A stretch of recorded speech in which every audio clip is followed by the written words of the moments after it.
नमः शिवाय। आज सावन शिवरात्रि का पर्व मनाया जाएगा और इस दिन भगवान शिव और माता पार्वती की पूजा का विशेष महत्व है। इस दिन भगवान शिव के विशेष मंदिरों में जैसे कि काशी विश्वनाथ, केदारनाथ धाम, अन्य ज्योतिर्लिंगों के स्थान पर गंगा जल से भगवान शिव का रुद्राभिषेक किया जाता है। आज इस शिवरात्रि के पावन अवसर पर हम शिव की कथा का श्रवण करते हैं। जो भक्त सावन मास में शिवरात्रि का व्रत श्रद्धा तथा कथा सहित करते हैं, उन्हें शिवलोक की प्राप्ति के साथ इस जन्म के पापों से भी मुक्ति मिलती है। तो आइए कथा आरंभ करते हैं। एक बार चित्रभानु नामक एक शिकारी था। पशुओं की हत्या करके वह अपने परिवार को पालता था। वह एक साहूकार का ऋणी था, लेकिन ऋण समय पर ना चुका सकने पर क्रोधित साहूकार ने उसको शिव मठ में बंदी बना लिया। संयोग से उस दिन शिवरात्रि थी। बंदी रहते हुए शिकारी मठ में शिव संबंधी धार्मिक बातें सुनता रहा। वहीं उसने शिवरात्रि व्रत की कथा भी सुनी। संध्या होने पर साहूकार ने उसे बुलाया और ऋण चुकाने के लिए पूछा तो शिकारी अगले दिन सारा ऋण लौटा देने का वचन दिया। साहूकार ने उसकी बात मान ली और उसे छोड़ दिया।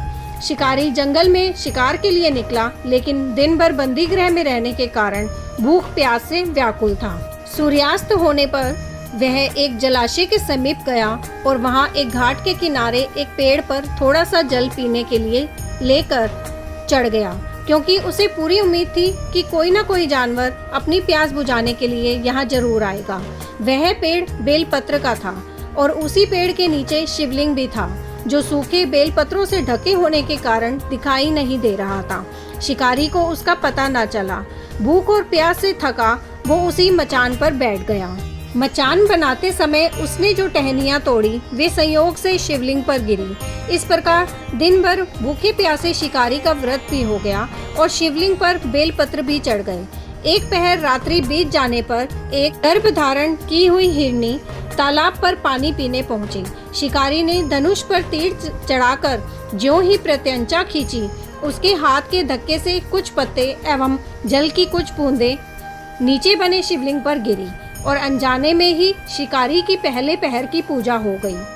हिरनी बोली, मैं गर्भिणी हूँ, शीघ्र ही एक बच्चे को जन्म देने वाली हूँ। तुम एक साथ दो जीवों की हत्या करोगे, जो ठीक नहीं है। मैं बच्चे को जन्म देकर शीघ्र ही तुम्हारे समक्ष प्रस्तुत हो जाऊंगी, तब मार लेना। शिकारी ने प्रत्यंचा ढीली कर दी और मृगी जंगली झाड़ियों में लुप्त हो गई। कुछ ही देर बाद एक और मृगी उधर से निकली। शिकारी की प्रसन्नता का ठिकाना नहीं रहा। समीप आने पर उसने धनुष पर बाण चढ़ाया। कुछ बेलपत्र नीचे शिवलिंग पर जा गिरे और अनायास ही शिकारी की दूसरे प्रहर की पूजा भी हो गई। तब उसे देख हिरनी ने विनम्रता पूर्वक निवेदन किया, मैं थोड़ी देर पहले ऋतु से काम पीड़ित हूँ और पति से बिछड़ी हुई हूँ। अपने प्रिय की खोज में भटक रही हूँ। मैं अपने पति से मिलकर शीघ्र ही तुम्हारे पास आ जाऊंगी। शिकारी ने उसे भी जाने दिया।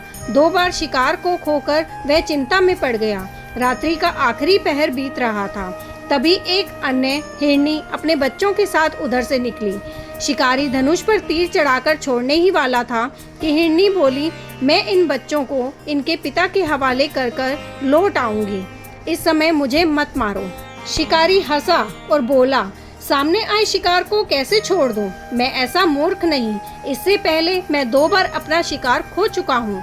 मेरे बच्चे भूख प्यास से तड़प रहे होंगे।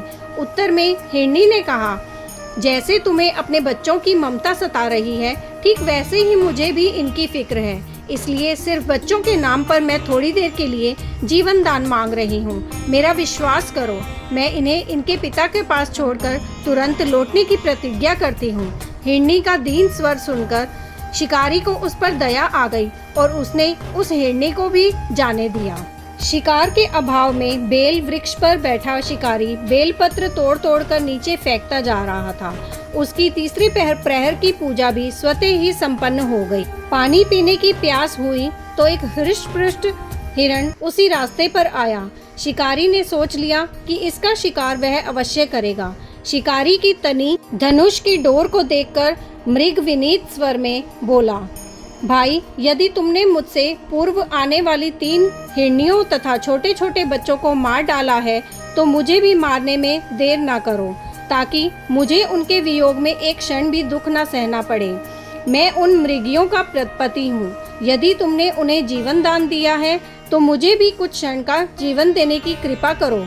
मैं उनसे मिलकर तुम्हारे समक्ष उपस्थित हो जाऊंगा। हिरण की बात सुनकर शिकारी ने सारी कथा हिरण को सुना दी। तब मृग ने कहा, मेरी 3 पत्नियां जिस प्रकार प्रतिज्ञाबद्ध होकर गई हैं, वे मेरी मृत्यु से अपने धर्म का पालन नहीं कर पाएंगी। इसलिए जैसे तुमने उन्हें विश्वास पात्र मानकर छोड़ा है, वैसे भी मुझे भी जाने दो। मैं उन सबके साथ तुम्हारे सामने शीघ्र ही उपस्थित होता हूँ। उपवास, रात्रि जागरण तथा शिवलिंग पर बेलपत्र चढ़ने से शिकारी का हिंसक हृदय निर्मल हो गया था। उसमें भगवत शक्ति का वास हो गया था। उसके हाथ से धनुष तथा बाण छूट गया और उसने मृग को जाने दिया। थोड़ी ही देर बाद वह मृग सपरिवार शिकारी के समक्ष उपस्थित हो गया ताकि वह उनका शिकार कर सके। किंतु जंगली पशुओं की ऐसी सत्यता, सात्विकता तथा सामूहिक प्रेम भावना को देखकर शिकारी को बड़ी ग्लानि हुई। उसके नेत्रों से आंसुओं की झड़ी लग गई। उस मृग को परिवार को न मारकर शिकारी ने अपने कठोर हृदय को जीव हिंसा से हटा सदा के लिए कोमल एवं दयालु बना लिया। देवलोक से समस्त देव समाज भी इस घटना को देख रहे थे। उसके ऐसा करने पर भगवान शंकर ने प्रसन्न होकर तत्काल उसे अपने दिव्य स्वरूप का दर्शन करवाया तथा उसे सुख समृद्धि का वरदान देकर गुह नाम प्रदान किया। यही वही गुह था जिसके साथ भगवान श्री राम ने मित्रता की थी, जिन्होंने भगवान राम, माता सीता और लक्ष्मण जी को अपनी नाव में बिठाकर नदी पार करवाई थी। भगवान शिव का दर्शन प्राप्त करके उस हिरण के परिवार का भी उद्धार हो गया। उन्होंने अपने हिरण की देह त्याग दी और फिर आध्यात्मिक लोक में चले गए। और जिस रात्रि को यह संपूर्ण प्रसंग हुआ था, वो रात्रि थी महाशिवरात्रि। तभी से इस दिन उपवास करने का महत्व बताया गया है। तो यह थी महाशिवरात्रि व्रत की कथा। आगे की और कथा सुनने के लिए आपके अपने चैनल एस्ट्रो नॉलेज को सब्सक्राइब कर लीजिए ताकि आने वाली वीडियोस के नोटिफिकेशन आपको मिल सकें। ओम नमः शिवाय।